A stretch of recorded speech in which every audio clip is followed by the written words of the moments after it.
ಕಂಸ ಮಥುರಾದಲ್ಲಿ ಅದರ ರಾಜಧಾನಿಯೊಂದಿಗೆ ವೃಷ್ಣಿ ಸಾಮ್ರಾಜ್ಯದ ನಿರಂಕುಶ ಆಡಳಿತಗಾರ. ಹಿಂದೂ ಸಾಹಿತ್ಯದಲ್ಲಿ ಅವನನ್ನು ಮಾನವ ಅಥವಾ ಅಸುರ ಎಂದು ವಿವಿಧ ರೀತಿಯಲ್ಲಿ ವಿವರಿಸಲಾಗಿದೆ. ಪುರಾಣಗಳು ಅವನನ್ನು ಅಸುರ ಎಂದು ವರ್ಣಿಸುತ್ತವೆ. ಹರಿವಂಶವು ಅವನನ್ನು ಮನುಷ್ಯನ ದೇಹದಲ್ಲಿ ಮರುಜನ್ಮ ಪಡೆದ ಅಸುರ ಎಂದು ವಿವರಿಸುತ್ತದೆ. ಅವನ ರಾಜಮನೆತನವನ್ನು ಭೋಜ ಎಂದು ಕರೆಯಲಾಯಿತು. ಹೀಗಾಗಿ ಅವನ ಇನ್ನೊಂದು ಹೆಸರು ಭೋಜಪತಿ. ಅವನು ಕೃಷ್ಣನ ತಾಯಿಯಾದ ದೇವಕಿಯ ಸೋದರ ಸಂಬಂಧಿ. ಕೃಷ್ಣನು ಅಂತಿಮವಾಗಿ ಕಂಸನನ್ನು ವಧಿಸುವ ಮೂಲಕ ಭವಿಷ್ಯವಾಣಿಯನ್ನು ಪೂರೈಸಿದನು. ಕಂಸನು ರಾಜ ಉಗ್ರಸೇನ ಮತ್ತು ರಾಣಿ ಪದ್ಮಾವತಿಗೆ ಜನಿಸಿದನು. ಆದಾಗ್ಯೂ ಮಹತ್ವಾಕಾಂಕ್ಷೆಯಿಂದ ಮತ್ತು ಅವನ ವೈಯಕ್ತಿಕ ವಿಶ್ವಾಸಿಗಳಾದ ಬಾಣಾಸುರ ಮತ್ತು ನರಕಾಸುರನ ಸಲಹೆಯ ಮೇರೆಗೆ ಕಂಸನು ತನ್ನ ತಂದೆಯನ್ನು ಉರುಳಿಸಲು ನಿರ್ಧರಿಸಿದನು ಮತ್ತು ತನ್ನನ್ನು ಮಥುರಾದ ರಾಜನಾಗಿ ಸ್ಥಾಪಿಸಿದನು. ಆದ್ದರಿಂದ ಇನ್ನೊಬ್ಬ ಸಲಹೆಗಾರ ಚಾಣೂರನ ಮಾರ್ಗದರ್ಶನದ ಮೇರೆಗೆ ಕಂಸನು ಮಗಧದ ರಾಜ ಜರಾಸಂಧನ ಪುತ್ರಿಯರಾದ ಆಸ್ತಿ ಮತ್ತು ಪ್ರಾಪ್ತಿಯನ್ನು ಮದುವೆಯಾಗಲು ನಿರ್ಧರಿಸಿದನು. ದೇವಕಿಯ 8ನೆಯ ಮಗ ಅವನನ್ನು ಕೊಲ್ಲುತ್ತಾನೆ ಎಂದು ಸ್ವರ್ಗೀಯ ಧ್ವನಿಯು ಭವಿಷ್ಯ ನುಡಿದ ನಂತರ ಕಂಸನು ದೇವಕಿ ಮತ್ತು ಅವಳ ಪತಿ ವಸುದೇವನನ್ನು ಬಂಧಿಸಿದನು ಮತ್ತು ಅವರ ಎಲ್ಲಾ ಮಕ್ಕಳನ್ನು ಕೊಂದನು. ಆದಾಗ್ಯೂ ದೇವಕಿ ಮತ್ತು ವಸುದೇವರ 7ನೇ ಮಗುವಿನ ಜನನದ ಮೊದಲು ವಿಷ್ಣುವು ದೇವಕಿಯ ಗರ್ಭದಿಂದ ಮಗುವನ್ನು ವಸುದೇವನ ಇನ್ನೊಬ್ಬ ಹೆಂಡತಿಯಾದ ರೋಹಿಣಿಗೆ ವರ್ಗಾಯಿಸಲು ಮಹಾಮಾಯೆಗೆ ಆದೇಶಿಸಿದನು. ಶೀಘ್ರದಲ್ಲೇ ರೋಹಿಣಿಯು ದೇವಕಿಯ 7ನೇ ಮಗನಿಗೆ ಜನ್ಮ ನೀಡಿದಳು. ಅದಕ್ಕೆ ಬಲರಾಮ ಎಂದು ಹೆಸರಿಸಲಾಯಿತು. 8ನೆಯ ಮಗ ವಿಷ್ಣುವಿನ ಅವತಾರವಾದ ಕೃಷ್ಣನನ್ನು ಗೋಕುಲ ಗ್ರಾಮಕ್ಕೆ ಸಾಗಿಸಲಾಯಿತು. ಅಲ್ಲಿ ಅವನು ಗೋಪಾಲಕರ ಮುಖ್ಯಸ್ಥನಾದ ನಂದನ ಆರೈಕೆಯಲ್ಲಿ ಬೆಳೆದನು. ಅವನ ಜನ್ಮವನ್ನು ಕಲಿತ ಕಂಸನು ಬಾಲಕೃಷ್ಣನನ್ನು ಕೊಲ್ಲಲು ಅಸುರರನ್ನು ಕಳುಹಿಸಿದನು. ಆದರೆ ಕೃಷ್ಣನು ಪ್ರತಿಯೊಬ್ಬರನ್ನು ಕೊಂದನು. ಅಂತಿಮವಾಗಿ ಕೃಷ್ಣ ಮಥುರಾಗೆ ಆಗಮಿಸಿ ತನ್ನ ಚಿಕ್ಕಪ್ಪ ಕಂಸನನ್ನು ಕೊಂದನು. ಕಂಸನು ತನ್ನ ಹಿಂದಿನ ಜನ್ಮದಲ್ಲಿ ಕಾಲನೇಮಿ ಎಂಬ ರಾಕ್ಷಸನಾಗಿದ್ದನು. ಅವನು ವಿಷ್ಣುವಿನಿಂದ ಹತನಾದನು. ಕಂಸನನ್ನು ಸಾಮಾನ್ಯವಾಗಿ ಯಾದವ ದೊರೆ ಉಗ್ರಸೇನನ ಮಗ ಎಂದು ವಿವರಿಸಲಾಗಿದೆ. ಆದಾಗ್ಯೂ ಪದ್ಮಪುರಾಣದಂತಹ ಕೆಲವು ಗ್ರಂಥಗಳು ಕಂಸನು ಉಗ್ರಸೇನನ ಜೈವಿಕ ಮಗನಲ್ಲ ಎಂದು ಹೇಳುತ್ತದೆ. ಈ ಕಥೆಯಲ್ಲಿ ಉಗ್ರಸೇನನ ಹೆಂಡತಿ ಕೆಲವು ಗ್ರಂಥಗಳಲ್ಲಿ ಪದ್ಮಾವತಿ ಎಂದು ಹೆಸರಿಸಲಾಗಿದೆ. ಡ್ರಾಮಿಳಾ ಎಂಬ ಅಲೌಕಿಕ ಜೀವಿಯು ನೋಡುತ್ತಾಳೆ. ಅವಳು ತನ್ನನ್ನು ಉಗ್ರಸೇನನ ರೂಪದಲ್ಲಿ ಪರಿವರ್ತಿಸಿ ಅವಳಿಗೆ ಸಂತಾನಹರಣ ಮಾಡುತ್ತಾಳೆ. ಈ ದ್ವಂದ್ವವನ್ನು ಅರಿತ ಪದ್ಮಾವತಿಯು ದ್ರುಮಿಳನ ಪಾಪಕ್ಕೆ ನರಕವಾಗುವಂತೆ ಶಪಿಸುತ್ತಾಳೆ. ಅವಳು ಶೀಘ್ರದಲ್ಲೇ ಒಬ್ಬ ಮಗನನ್ನು ಹೊಂದುವ ಮೂಲಕ ಗರ್ಭಿಣಿಯಾಗುತ್ತಾಳೆ. ಅವನ ಕುಟುಂಬದ ಸದಸ್ಯರಿಂದ ಕೊಲ್ಲಲ್ಪಟ್ಟರು ಎಂದು ಅವಳು ಶಪಿಸುತ್ತಾಳೆ.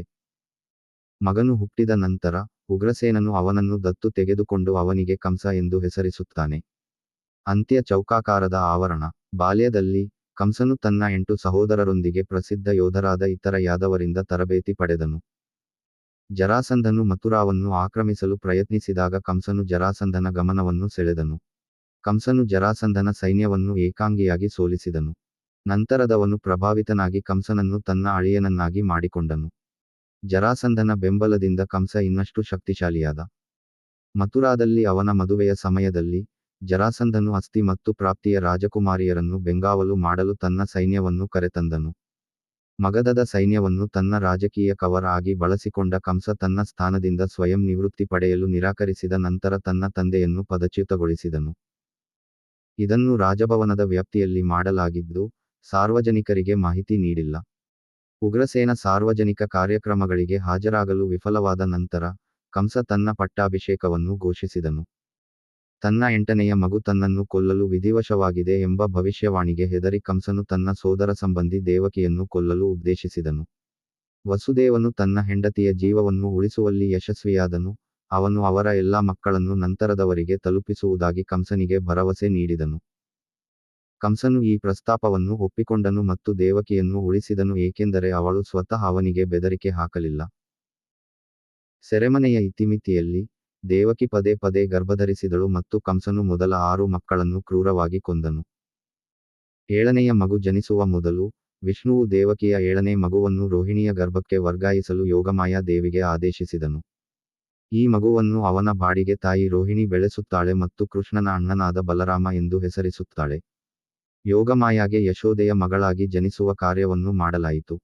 ಕೃಷ್ಣನ ಜನನದ ಮೊದಲು ದೇವಿಯು ಕಂಸನ ಕಾವಲುಗಾರರನ್ನು ಪ್ರಜ್ಞಾಹೀನಗೊಳಿಸಿದಳು.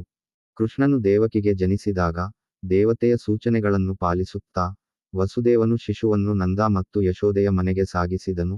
ಅವನ ಶಿಶು ಮಗಳು ಯೋಗಮಾಯದೊಂದಿಗೆ ಅವನನ್ನು ಬದಲಾಯಿಸಿದನು. ಶಿಶುವನ್ನು ದೇವಕಿಯ 8ನೇ ಮಗು ಎಂದು ಭಾವಿಸಿ ಕಂಸ ಅವಳನ್ನು ಕೊಲ್ಲಲು ಸಿದ್ಧನಾದನು, ಆದರೆ ಹುಡುಗಿ ಅವನ ಕೈಯಿಂದ ಜಾರಿದಳು.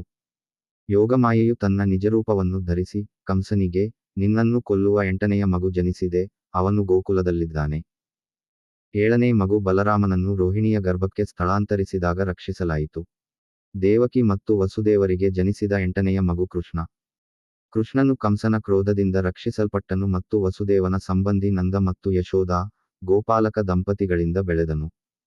ಕೃಷ್ಣನು ಬೆಳೆದು ರಾಜ್ಯಕ್ಕೆ ಮರಳಿದ ನಂತರ, ದೈವಿಕ ಭವಿಷ್ಯವಾಣಿಯ ಮೂಲಕ ಮೂಲತಃ ಊಹಿಸಿದಂತೆ, ಅಂತಿಮವಾಗಿ ಕೃಷ್ಣನಿಂದ ಕಂಸನನ್ನು ಕೊಲ್ಲಲಾಯಿತು ಮತ್ತು ಶಿರಚ್ಛೇದ ಮಾಡಲಾಯಿತು.